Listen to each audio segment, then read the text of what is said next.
Welcome to the Informed Pregnancy and Parenting Podcast. I'm your host, Dr. Elliot Berlin, and hosting with me today, Juliet Lamar. Hello, everybody. Our guest in the studio has been plowing her way through the entertainment industry for quite some time. After breaking into entertainment news as a production assistant for E!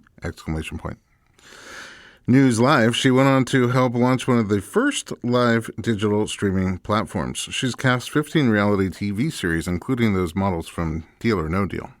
She has anchored various live red carpet shows and television programs in some of the most watched events in the world. She then created her own branded lifestyle, pop culture blog, and creates her own content for several digital and social media platforms. Currently, she's embracing her newest endeavor, motherhood. Stuart Brazell, welcome to the podcast. Thank you. You know, it's funny, Dr. Berlin, that when you said E like that, it reminded me the first day I was an intern, it was Joan Rivers days. It's like 6 a.m. I've just had a fight with like the photocopy machine, and she comes over to me. She's like, "Smile, you work at E." And she's like, "E stands for the E in cheap." And I was like, "Oh, yes, I'm working for free." So that makes sense. That's fantastic. Yeah. I love the exclamation point. Yeah. Well, let's get started. Where are you from originally? How did you get started in this field? So Columbia, South Carolina, had that good old, like, thick Southern accent from the cackalack, as we say. And I started working, like, really young. I was a professional ballerina, so I was pretty much dancing full-time, going to school in a very interesting schedule. The school system worked with me so that I could start working, like touring on the weekends. How old are you at that point? 13. Wow. Yeah. So it was funny when I became, how old were you when you started dancing? I started dancing late. I didn't really start until I was about 10, which is late in ballet, but I'd been a gymnast before, so my body kind of took to it in certain ways. You guys are gymnast people. But I still was like gymnast. I was like a jumper turner, but with ballet, you're supposed to have these long arms and legs. Meanwhile, it's funny what you go through. Like, I think a lot of the things, because we met, obviously, because you're my chiropractor, I think a lot of problems that I have are probably stemmed from the things that I went through as a ballerina, like my ballet master sitting on my back to push my hips certain ways. I now have a labral tear in my hip. I mean, it's just the things that you go through. But it gives you really great discipline. Yeah. So I felt like I've been like a hard worker for as long as I can remember. Like, I've always, when I commit to something, I would say sometimes I maybe could take a little bit more of some chill time. Like, what is that? What is chill time? What is that? It's always, and I've heard this from coaching experts and in business coaching, and also it's true in real life. They always say, like, if you can hire athletes, hire an athlete. They're so self-driven, motivated, determined. They get stuff done. So motivated. Yeah. Like when I wasn't dancing, I was renting every Mikhail Baryshnikov video I could and studying dance all the time. Wow. And the other thing that kind of like, you know, because I didn't get to do a lot of fun stuff. I didn't get to do the activities. I didn't go to the parties. But there was like a little morning news program, you know, at my high school. I was like, oh, that'd be fun. So I did like a course. And I really enjoyed it. And I had to make a decision, you know, do I want to continue down this path? I was training summers at the Houston Ballet, Washington, D.C. Ballet, or do I want to get a college education? And that's a big thing because your dancing years, you don't go to college. You can't do both. You can't do both. And ultimately, I ended up getting an injury when I was like, you know, 16, 17, and I'm going, okay, I already have like an Achilles tendon thing. I think I'm going to want my education. And so I still danced. I danced for a long time. I danced in college, but I ended up ballet? A lot of ballet, modern, jazz, some tap. Tap is really, if you're a ballerina, tap kind of works everything differently, and it's not intuitive. It's so hard. Yeah, it's kind of like horseback riding. You're always pushing your foot. You can't be a horseback rider and be a ballerina. It's like just working your feet differently. I've tried. I know. I know. The same with gymnastics. I remember, like, because we had to take dance to go with our gymnastics. So it really helps with the floor routines. Helps with the floor routines, but the turns are all opposite. We turn in for gymnastics, and for dance you turn out. Well, you can turn in. You do both for dance, but gymnastics you only do one. And then everyone would have such a mind like, what am I doing with my body? Your body it's like, no, this is not what I know from muscle memory. What are you doing? We're so similar but different, like driven to find out the best and do. So I'm like that too. But when I was that age, like 13, I remember trying to recreate the Dunkin' Donuts recipe. And I would taste it and make a batch of donuts and then be like, no, it's not like, I think more sugar, less buttermilk, whatever. And I was driven. I was determined to do it. That's amazing. And I never pulled my Achilles tendon. Safer route right there. It is. Do you think that's Vitamin something? D. Do you think that's something that like we're born with, and that those people become athletes, or those people start businesses, or it's something that it's both? So you put your kids in athletics. Nature and nurture, totally. Yeah. Because I see. Yeah, I think it's both. Yeah. I think the environment that you grow up in, I see that, like the parents, even with my kids, right? I see the parents that are very active themselves and they play tennis or they do gymnastics or they run marathons. Then they raise kids that do that also. Mm-hmm. And then the ones who are still trying to figure out what's in the Boston cream filling, their kids also love doing that. I'm totally getting a donut after this. I know. I was like, this is great. I can't stop thinking about donuts. Well, I'm not going to go do ballet.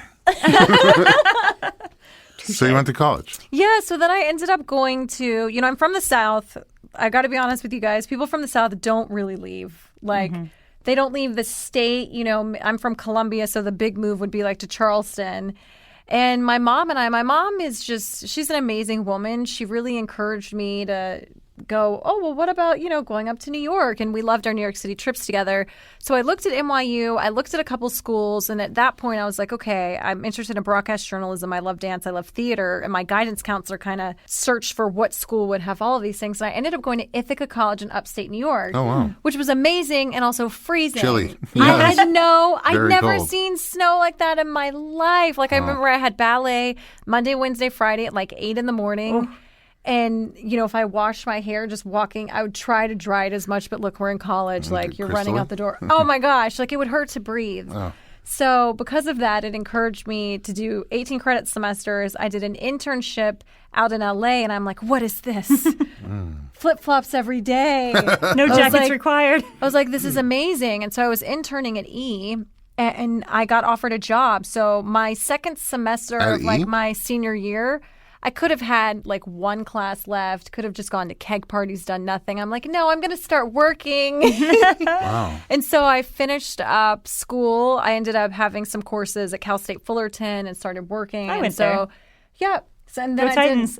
Yeah. It's a great college. Yeah, especially for broadcast journalism. 100%. So I had like a 5-hour-long advanced news production course on Mondays. And then the rest I was PAing, running tapes, logging interviews, whatever any producer needed. I was doing it.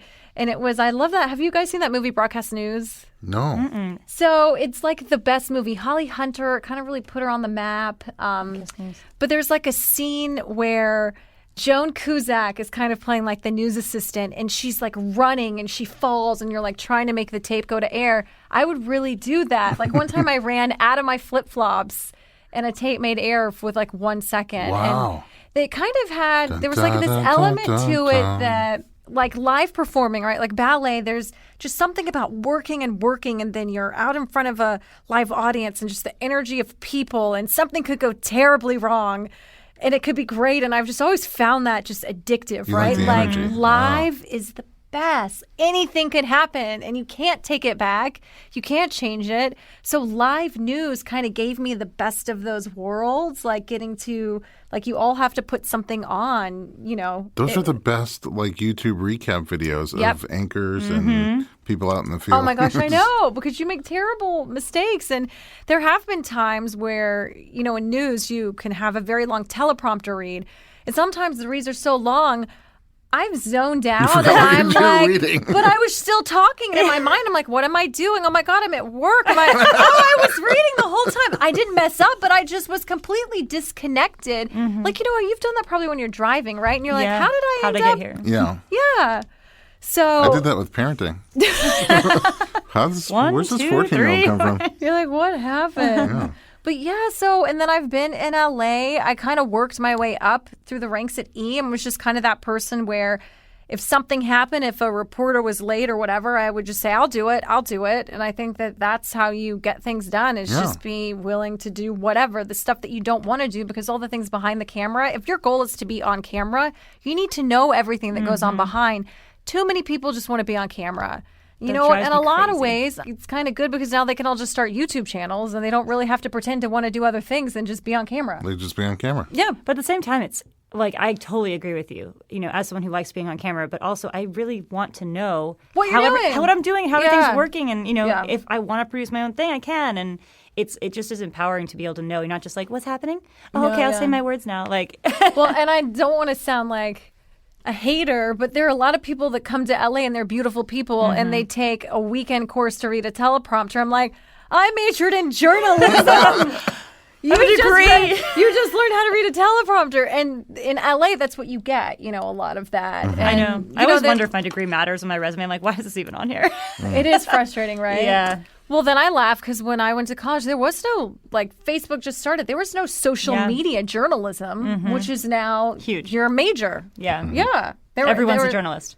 Everyone is a journalist. And it's kind of, it's exciting and it's fun. And then it's also completely scary and terrible because everyone has a microphone. And your following can be very powerful and it can... It's the only thing my kids understand. Really? Yeah, Dad, what's for dinner? I'll be like, well, I'm reporting from the kitchen. It looks like it's going to be meatballs and rice tonight. You just got to And they tune Snapchat in. them. Yeah, Right? Snapchat is not my... Anyway, when I had my first chiropractic office, it was just me. I didn't have anybody else in the office with me. It was just me. I was the chiropractor. I was the massage therapist. I was the insurance biller. I was the receptionist, checking people in and out. I cleaned the freaking toilets. I did everything. And I really got to know each of those different posts that as we grew and we could hire someone to do something and then 2 people, 3 people, I really understood like where their issues would come up and how to solve them. And so because I've served all those posts, I think I'm in a better position to help the office run smoothly. So even you kind of did your own undercover boss. I did my own undercover boss because it was just me. Surprise. I feel like that now because... since I've become a mom and there are things that I didn't run back to my entertainment reporter job because sadly there's not that much money in journalism and I can make more doing social media and working directly with brands.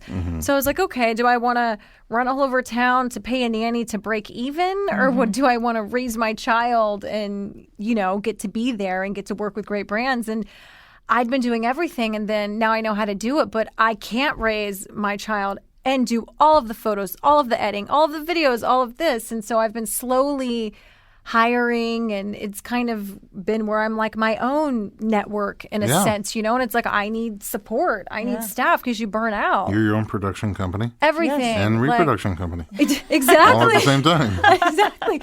Now I get jealous and like those people that started the food blogs, I'm like, God, that's so great because they don't have to be in their content. Like if I'm not in my content, it doesn't get as good of a response. I'm like, I just don't want to be in everything. But luckily now I have a baby. So I'm like, but you look cute today. You could sell anything. If you want, I could give you a great donut recipe. I really perfected it. I'm down. I love cooking. So you could blog about that. You should start doing some like tasty style where you put your phone up and it's just your hands and you can do it on like time lapse. Oh, yeah, I would love They're that. really cool. Do you might enjoy that? Is great. Yeah, you should check that out. Note to self. What about casting? How did you get into casting? So while I was at E, I kind of got approached. It was before everything was digital where people were like, what do you mean you can watch this on your computer? And this was like 2006, 2007 before people had a career that was like, I'm a YouTuber.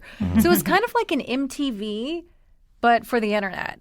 So this guy launched it. He approached me to come on board. I was casting. I was on air 4 hours a day. I was developing all the shows. I was doing everything. And I was making terrible money, but creatively so fulfilled because I was getting to pilot all kinds of things like, okay, let's do a hip hop mashup. And it was just really, really fun. And to be in my early 20s and getting to do that is pretty awesome to like run programming for a network. Great experience. And then we ended up getting bought out, which is, of course, his dream because he launches something. It's great for him, but for me, it wasn't.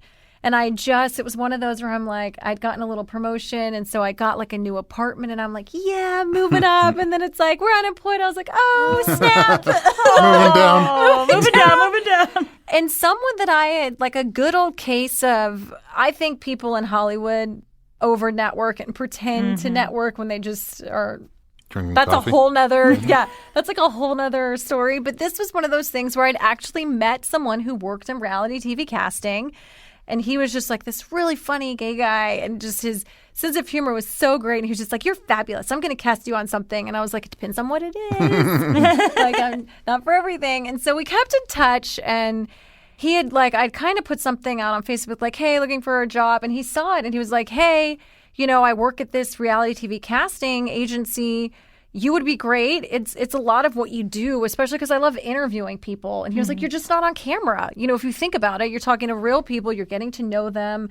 A lot of it could be really in depth. I cast this one show called Tough Love where there were times where I was interviewing women because these are women that they cannot find love and they all had a story. And we would sometimes talk for 2 hours and it would be cut down to the best 5 minutes. And so... Wow. A lot of it could be very Barbara Walters style stuff. Some of it was just fun and silly. Some of it was just your traditional, where this was another case where, like with the Deal or No Deal case models, it was so simple that they just needed to react appropriately to the number in the suitcase. But I could tell that when I gave them the instructions that they didn't listen. They get so busy about, how am I going to toss my hair here? Oh my God, do I look okay? They don't listen to the simple instructions. And so if I let them try twice, they messed it up. I was like, thank you so much for coming in. And I was like, okay, Stuart, note to self. Listen, because it's just a couple sentences, but it seems so easy, but it's not. And then I understood what they meant about casting directors, that we want actors to succeed. We want the person that comes in the room to be great. I was always rooting for them, and I'm like, God, I get it. They do root for us. So when I leave and I did a crappy job, it was on me. Yeah. Yeah, they're not sitting there looking for your imperfections. They're not like, trying. I just want to cast this They thing. want you to be the one because then they did their job and you make them look good. So that was really good to do too. Yeah. But that kind of makes you feel bad on the other side of the audition if you don't get it. Yeah, well, but that's It's like, that's they life. wanted me to succeed. Yeah, but and that's failed. life. But though. there's also sometimes it comes down to, okay, well, you did great, but you just didn't look like you get the call back. They always say, Because a I could call react the back, right way to the right number, but I'm probably not the look. You're in it. It's Your hair's just slightly too short. there's only so much you can It's control. getting shorter. And sometimes it'll be like you're the casting director's choice. One person is the advertising agency's choice. One person's the producer. And then it's like, You never okay, know how that happens. Yeah, exactly. That's why if you get a call back and if you get in a veil, that's a booking, really. I know you don't get the paycheck, but feel good about yourself. Yeah. I always do. When I get the veil, I'm like, It's a huge deal. Yeah. And it gets too frustrating. But that's why I think social media is so great because, look, 4 or 5 years ago, I was doing major commercial campaigns. That was how I was making my living. I was hosting, and now those opportunities, like there's hardly any union work for commercials. They're spending it all on social media. And I know because now I'm getting the benefit of that in this new kind of, I'd say it's still a little bit like the Wild Wild West because social media, there are parts that you can understand and then there are parts that it's still just like, who knows what's going to change with the Instagram algorithm. How's that going to affect everyone? And it could just change like that. And constantly. They do, They do. And you notice like a couple days in, you're like, well, that's not working the same. What happened? I was just looking at like Google Plus. Do you guys remember old G Google Plus? it's gone. They're completely shutting it down. Yeah. They put so much money into that. It used to be that you had to connect your YouTube. Through your Google Plus. Yeah. Now it's just done. Yeah. They're That like, was so, know. I'm glad. I'm like, go away. Thank you so much. they sent me an email like, you have 3 months to download all your photos. I was like, do I even have photos on there? I don't even know. Did I use that platform? I love. Go ahead. I was just saying my AOL's not what it used to be. Yeah. Yeah, well, Thank dial you. up, these days is terrible. You've got, man. Two things. A, the Deal or No Deal is such a great analogy for LA. Like everyone Oh is my so God. obsessed with how they look that they don't listen to the instructions or do simple work to create what they want. It's all like, how do I look? Do I look good? And that's all they rely on, and that's a great thing for LA. But They're like, well, I didn't book the job, but I took a selfie that day and it looked great. it looked great. And it was because I was too pretty. I was too hot. I was not aspirational enough. Yeah, I got to do my motivations in the morning. But then also, you've been catching a lot of waves early. Is this like Trying to. You're trying to, but you just said it. You are making money now on your Stuart Says website, and it's still the Wild West. You're on the plains. You're out there riding the horses. There are certain things, like now, and I'm glad that brands are getting smarter because unfortunately there are a lot of fake influencers that well, you can buy them. had 500 followers, and the next day you're like 1 million. How did that happen? And your photos have 5 likes. It's so weird. I know. So at least now I think brands are becoming smarter, and I kind of say, hey, I'm driving traffic. Give me a Bitly link. I can show you how much I've driven. There are ways to track the analytics. And a lot of times I think it is about just the brand recognition and seeing people. I try to say, instead of doing this like one-off where I'm posting one photo on my Instagram, I would rather create something where we have a more long-term relationship so that my followers are going, oh, Stuart is doing this. She does use it. I don't ever share a brand that I don't really like. I know a lot of people will hawk anything, and that's them. I don't know. Parts of me were just raised in like that good Southern values. I went to manners classes. I'm like, I've said no to a lot of things that weren't a good fit. I can't tell you how many brands have approached me and they're like, we will make you your own vape. What about a hookah vape? And I'm like, I don't vape. Like, yeah. And it's been like 6 years and I'm like, no. I said to my husband, I go, is there something about me that just says I vape? And he's like, no. I'm the same way. Billy's Horseshoes, I use them all the time. That's why they're our number one sponsor. There you go. The more We don't really do sponsorships, but once in a while. But it has to be real, organic. It has to be a brand that I believe in. Absolutely. Yeah. So a lot of our, I don't really use nipple cream, but I'm just saying, like, it's got to be. See, I do use nipple cream. Yeah. So for you, it would be it's a good fit, but not all nipple creams are good. Yeah, that's true. But so I meet the owners and I try to get a sense for like who they are and why they started this company. And you really want to use the what's products important to them. You can't say, a lot of times they want to send you something on Monday and want you to post about it the next day. I'm like, well, I'd like to use it for 2 weeks to make sure. To get to know it. And Well, it comes through your writing too, because when people go to your stuartsays.com, they can read about it and you write lengthy ones. Like I read about the stroller and I was like, she could tell you anything about this stroller, and it's people know when they're being lied to. They know when they're being advertised to. They can tell. I don't use Billy's Horseshoes. I was like, but you could. Okay, which nipple butter do you like? I actually have a couple that I like, and then someone told me just use coconut oil, and now I just really like coconut oil. Oh, really? Yeah. That's it. Do the babies have a preference? The babies, it's kind of like after you nurse, you use it. So they don't care. The first couple of weeks, you have to use it more. Now I'll use it like if I'm pumping because sometimes it just makes things a little more comfortable.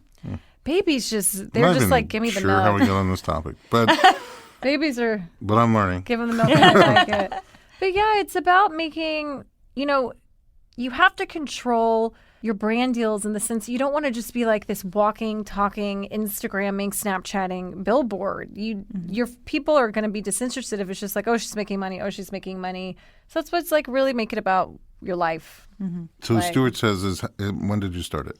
So I started it 4 years ago, and it's kind of, I realized here I am writing for all of these other websites, right? And so when I'm interviewing for jobs and people want links, I'm like sending them to other people's platforms. And I'm like, I need to be driving traffic to my own platform. It was the same as like with my Twitter and my Instagram. So many times I was working for these news outlets and I'm always saying, hi, I'm Stuart Brazell from blah, blah, blah. And it's like, no, the one thing that I'm always going to be able to control is my brands, my work, and I need to have a home for that. Mm-hmm. And my followers, I should really concentrate on that instead of trying to send them to whatever news show or whatever TV network I'm working for, because then I can be hired anyway because I'm like, hi, this is me. This is what I do. I have this built-in audience. They're going to follow me, So it just seemed beneficial for me to be able to continue working because I'm not waiting for someone to tell me I can work. Right. Mm-hmm. But then when I take other jobs and I do work for another person, then they kind of get the benefits of having that. And I remember it was really funny. Like 6 years ago, I had a conversation with a girl that's an actress. And she was like, so you're really going to work on this social media thing? I said, yes, I think this is a good investment because I see this as making an investment in myself. And I think it's just going to make me more attractive to be hired. And I think it's going to be at a point where, say it's down to you and 2 other people, that is going to be taken into consideration. Oh. She was like, no one's going to care about numbers. It's just going to be about talent. And it's like, no, let me tell you what happens when you audition now. Slate, How many followers do you have? It's right after your name. Mm-hmm. Yeah. Mm-hmm. They all want to know. Yeah, because And now she's trying, but she started way too late. It's like that's the thing. And Julia said earlier, you were ahead of the curve on Yeah. this one. I mean, you were doing it really before influencer was a real word. influencer. It wasn't a word. And just last year, it became okay to say you were one. Mm-hmm. Like before, it'd be like, what do you do? Oh, this. And I'm an influencer. You know, Yeah. it's like, it was kind of because dirty, people not dirty, thought but you were, it, like, judged you, and now everybody wants to be one. There are people that are posting acting like they're getting paid when they're not. They're going to the events that influencers, bloggers, celebrities go to. They're taking the same photos. They're using all of the hashtags because they actually want people to think they're getting paid because they think it makes them look cool. So it's completely changed. Yeah. Now there are people who aren't influencers That want to be. because before it'd be like, oh, I have to use hashtag sponsor. Now it's like, no, you want That's to. cool. And I'm like, okay. make a shirt out of it. Hashtag sponsored. Just I know. We got to add that to our growing line of shirts. adding it to our merchandise. All right. It's like, sponsor me, please. Time is flying by. We're going to take a quick break, and then when we come back, we're going to talk about motherhood Yay. with Stuart Brazell.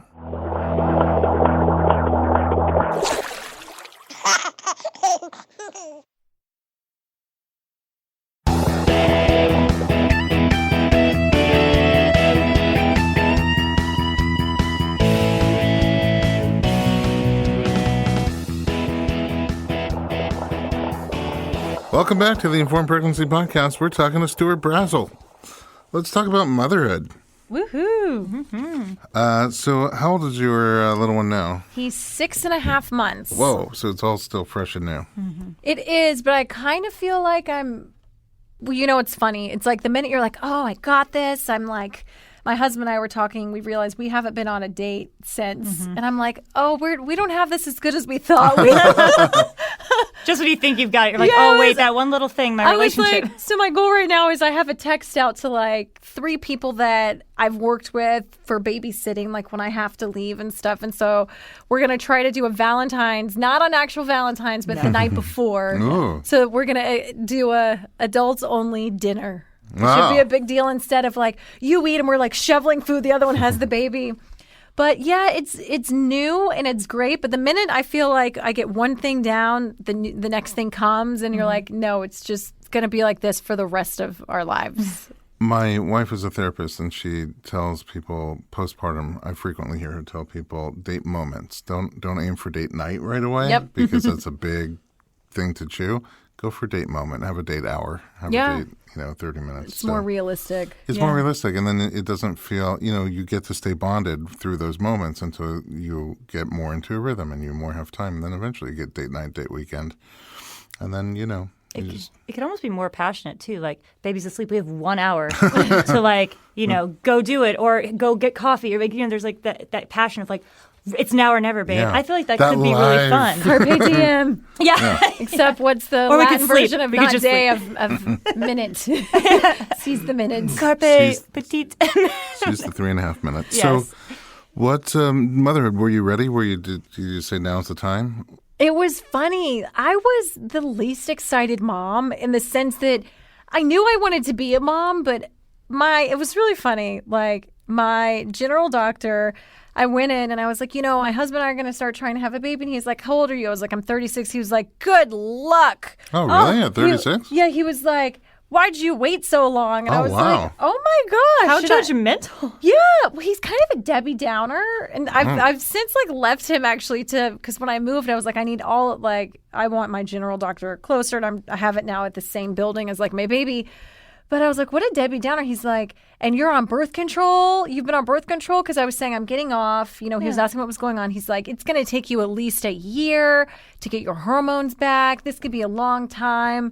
And I called my husband. I was like, doctor, not going to say his name, really made me feel bad. I was like, Dr. Downer. I was like, should we be worried? And my husband's like, no, I have super sperm. And I'm like, Sure, honey. I was like, you're so annoying. Of course, that would be your The response. take. Yeah. And so then I kind of wanted to call him because we ended up getting pregnant. I got off birth control. I had one period not on the pill and then got pregnant right after that. Super spur. And Super sperm. And of course, that's what Rob says. He was like, I told you. So I kind of wanted to call him and be like, hey, Dr. Downer, like, just so you know. Hold on, adding super sperm to our T-shirt collection. Yes, that's a good one. That's my band name. Yeah. And so I had that reaction where, for some reason, then I thought, okay, I have a year. And then you're going, okay, and I'm trying to plan. And then I was pregnant. I was like, whoa, no, so that means I'm going to have the baby. And it took me a little while to really process it.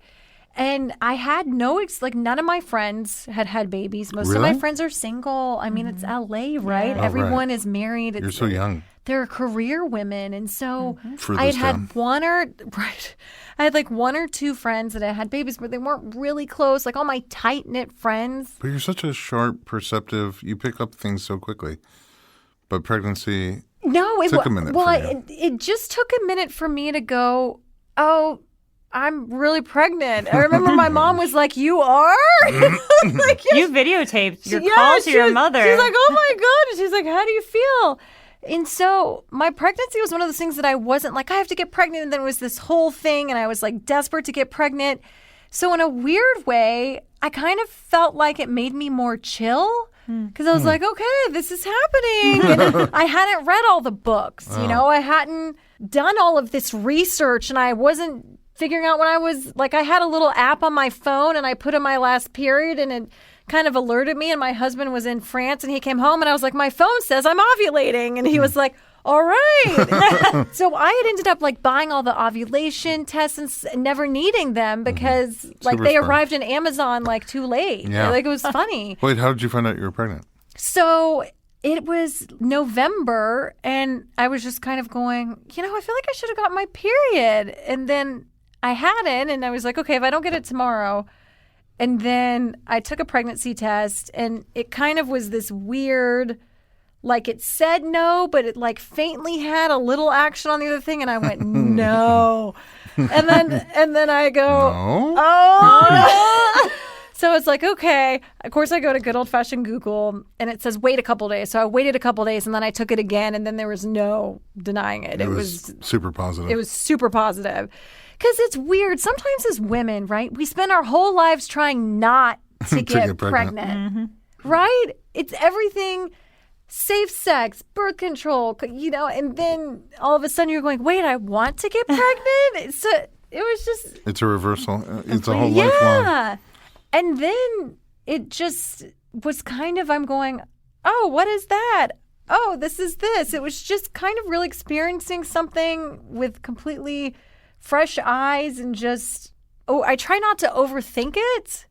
I try to just embrace it and enjoy the pregnancy. I ended up having like a lot of, and I know everyone's pregnancy is different and everybody has stuff, but I had like interesting things happen. Like all of a sudden I started getting styes on my eye all the time.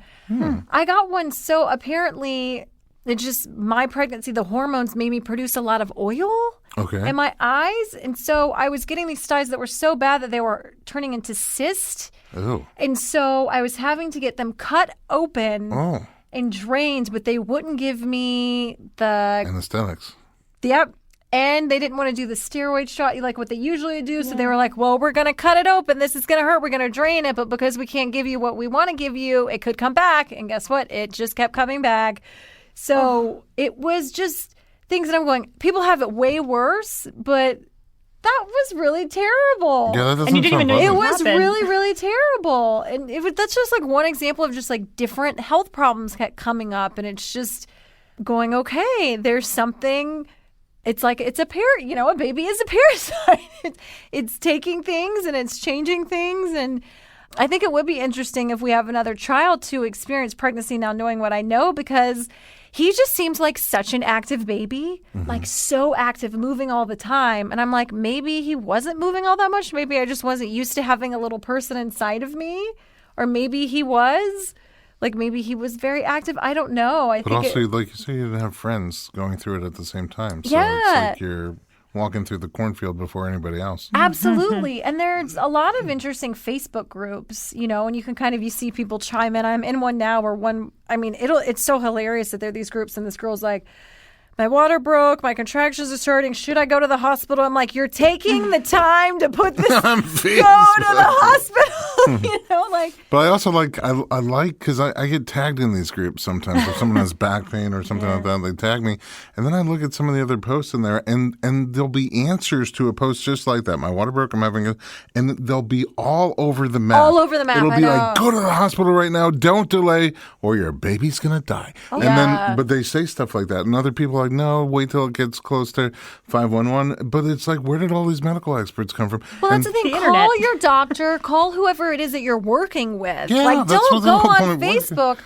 They're not to talk about something really sad, but I was reading this article, and there was this kind of subgroup about women that feel that your baby should stay in as long as possible. Mm-hmm. And I don't know if you read this, but the group ended up getting shut down because all of these women, her doctor was saying that she should be induced. And her midwife was saying as and well. And everyone, the baby ended up dying. And all of these women they were saying, don't, wait. And then they go, oh, well, some babies just die. Yeah. And it's really hard.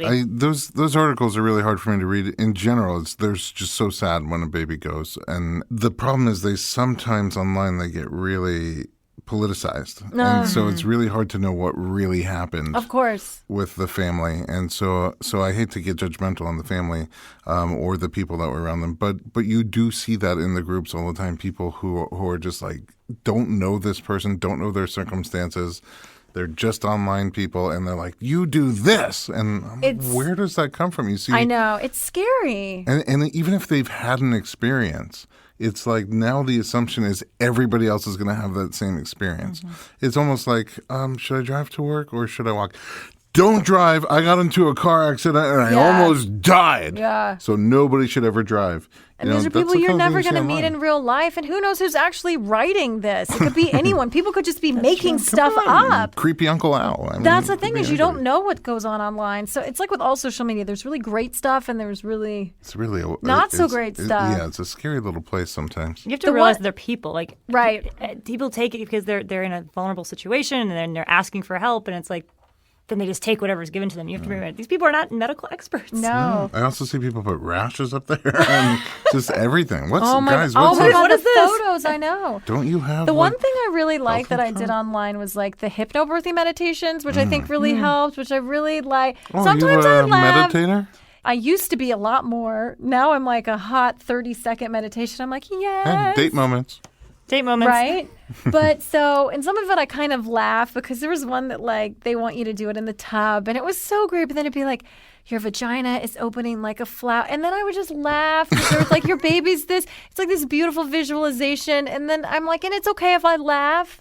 It's okay if I think that's funny, you know? So I do felt like it kept me calm. And he's such a chill baby. I'm like, it was those hypnobirthing meditations. we had the hypnobirthing meditation as well. I remember the first time my wife listened to it was about 20 minutes long. Yeah. And she's like, here, come do this with me. I'm like, okay. So we're lying and just relaxed. And the beginning was really cool. It was like, take these very good instructions on how to breathe and let go, relax your jaw, feel the blood moving through your feet up into your leg. All of a sudden, and then she said the same thing. Now go deep inside and connect with your uterus. I'm like, I know. what am I supposed to do at this moment? You're like, I'm connecting with my wife's uterus. That's what it was. I was like, I'll connect with her uterus, but it was really challenging. And she's still holding my hand. We're just laying there holding hands, and and now go deeper inside. And I don't. Maybe you just said this. Visualize a flower. I'm like, it was. I can take. Look, I like to find humor in things. So when they're like, I'm connected with my baby, then all of a sudden it's like, your vagina is a flower. Now your baby is the sun pushing out of the and then I was like, okay, let's. Oh. But there were parts of it that it was funny. My husband couldn't believe it because when I was in labor, which was about 12 hours. How did it start? So my wife was so funny. I was so big. Like, I did not show until probably the beginning of my third trimester. Wow. And then all of a sudden, I just got massive. Like, I just was retaining so much fluid. Like, it was crazy. Wow. My feet were the size of my body. Like, I have no words. Did you get pictures all the way through? I did. And I actually have a lot of video that I want. Like, now I feel like I'm ready to edit some of the footage from, like, the hospital because I really wasn't before.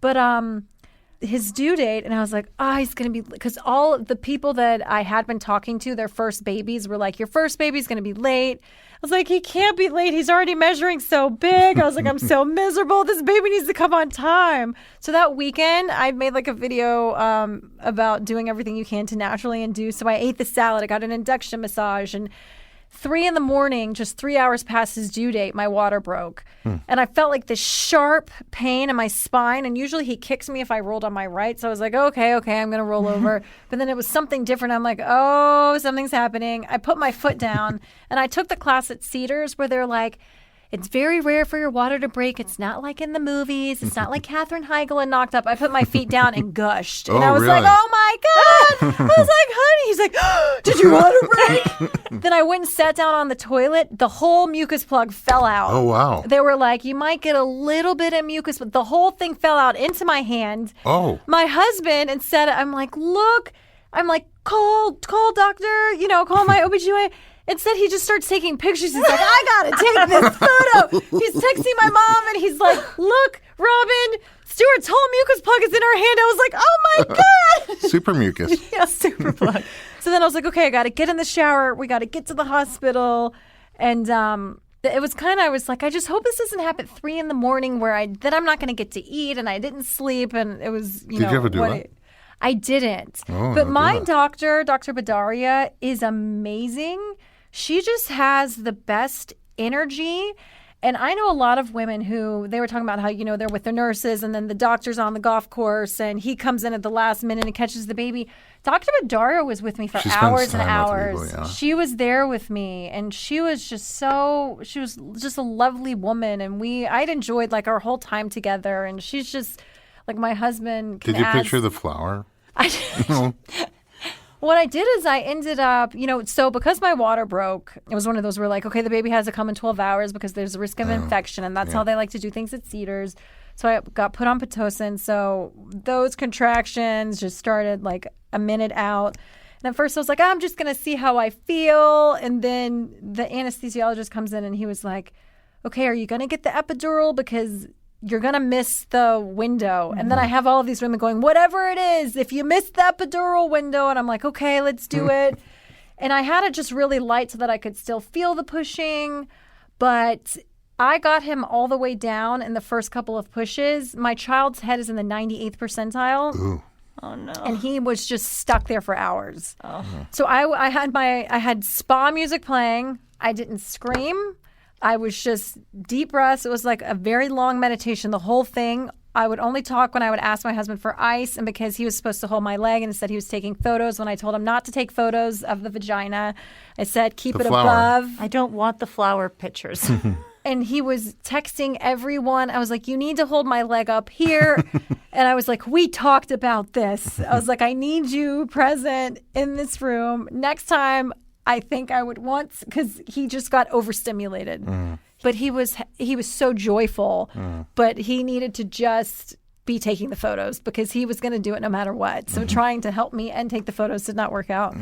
But it just got to the point where I'd been pushing and pushing and pushing, and then the umbilical cord got wrapped around the neck. Ooh. And then all of a sudden it went from this like, no one, it's just, Dr. Badaria, a nurse, and my husband.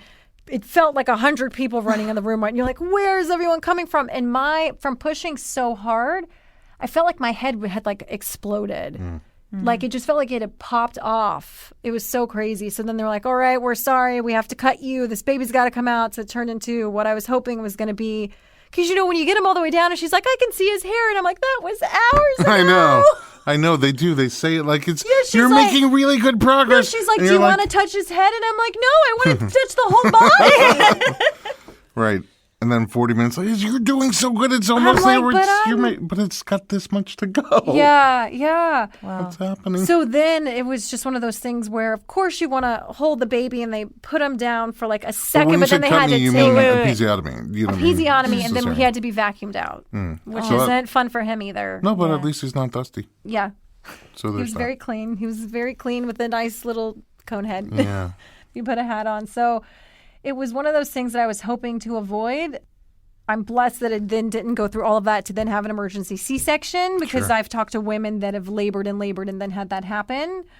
How big was he? He was 8 pounds, 8 ounces. Oh, that's healthy. He was a healthy baby. Yeah. He was a big boy and just... And you're not a big woman. I'm not. No. You are very petite. Well, at that moment, I just felt like the Willy Wonka and the Chocolate Factory. Who was it that turns into the blueberry? Violet. I was Violet. Like Yeah. yeah. But it was one of those things where you picture what it's going to be like, and I've learned that so much through my career and through my life that you have to let go and trust in the process because there's only so much you can control. I could do everything. I exercised during my pregnancy. I did visualizations. I did meditations. The day I went into labor, I was still doing exercises that were good for that point. I had been practicing how to push and watching this whole YouTube video exercise program on how to practice. Like, I had done everything. Then you just have to Yeah, it's like let it planning a go. wedding. You do all your planning and then go with the you flow. have to enjoy it. So it was, I also kind of wondered, I'm like, am I going to have that mama instinct? Because I don't know. I hope it kicks in. But the minute they put the baby on your chest, you're like, don't touch, I will cut you. This is my baby. Don't even, Yeah, you said that. So it's such a wonderful thing because it came, I was worried that I wasn't going to be a good mom. And I think a lot of women worry about that. You're like, am I worthy of this child, this blessing? And my mom even said, she's like, when I took him home to South Carolina to meet my parents, they're both ill and haven't been able to travel. So they didn't meet him till he was 4 months old. And she was like, you're a really good mom. I was like, really? And I started crying because I was like, I am. She's like, you're so good with him. I was like, thanks, Mom. It was so sweet. Yeah. That's really nice. Yeah, it's nice. Was breastfeeding easy for you or challenging? Breastfeeding is a beast. And I've had a good experience. Like, once you get past that first month and you get through any latching issues and just the tenderness, we were talking on the phone earlier, and I was saying so many women, they just get caught up in the birth. You have to really I was like thinking, oh, breastfeeding, sure, it can't be that hard. I had no idea the hours and hours. I will be 70 years old and I will hear a breast pump still going, because even when you get your baby sleeping, I had no idea. Oh, but I still have to pump overnight because the milk will go if you aren't telling your body it has to keep making it. I went to a breastfeeding support group and just hearing these women's stories, it's so heavy. It's such a beautiful experience, but the emotional aspect of it, just the physical, the demands, I had no idea. And I don't think a lot of women do. I would suggest to my pregnant friends that want to breastfeed, I'm going to tell them to go to a breastfeeding support group before, because I think they really should. I think it would benefit, so that you need to understand the task and what it really takes. We used to have a festival every year that I produced called Booby Palooza. It was a breastfeeding awareness family festival. That name has a little ring to it, Booby Palooza. Yeah, some of the sponsors don't like it. Especially because if you didn't put the dash in booby-palooza.com, you got a whole education of a different sort. Ooh. But anyway, yeah. So we don't do it anymore, but one of the coolest features of it was we had all these women who were successfully breastfeeding and all these pregnant women who wanted to breastfeed, and we'd pair them up so they'd just have somebody to reach out to, like a little coach and just the kind of village people that used to be there for you. Yeah, when we had a lot villages. of times it's financially. Someone's like, well, who's your lactation consultant? It's like, not everyone can afford to have your, all of these people. The baby nurse, the nanny, the chef. It's crazy. It's a lot. But that's what I'm saying. That all used to be just built in. No, I know. With our families, and we had our parents and our sister-in-laws and our brother-in-laws and aunts and our uncles and they were just there, and just people in the village would help you and everyone do things helps. for you. We don't all have of anymore. our families are on the East Coast. It was just us, and we're going, God, you have to this buy is everything. 100%, and that gets really expensive. Costly, yeah. Yeah. I got to sell a lot of Billy's horseshoes. Pay for that stuff. Seriously. But it is, I'm so blessed, and I've loved this experience so much, and I love being a mom, and I think it would be really fun to do another pregnancy, just having known everything, because I feel like at first I was just kind of enjoying it with almost like a child, like, oh, what is this? Oh, that's this. And then now you would know, and it's a different kind of experience and a different kind of way to to be excited and enjoy it. I think it'd be so, because I didn't know you while you were pregnant. Yeah. I think it'd be so fun to work with you while you're pregnant. I know. Because I see you're like, so you take everything in and process really quickly. And you just make these observations, and you're funny and you're energetic, and it would just be really fun to be around you and have your perspective on pregnancy. On like what's going, I know. While you're going through it. Yeah, I think it will be fun. My husband and I are like, okay, we're going to see when he's 1. But now my husband yesterday, he was like, well, I've been doing research and they say, you can give a lot of love to one child. And I'm going, what's going on with you? You were so itching to have a second one.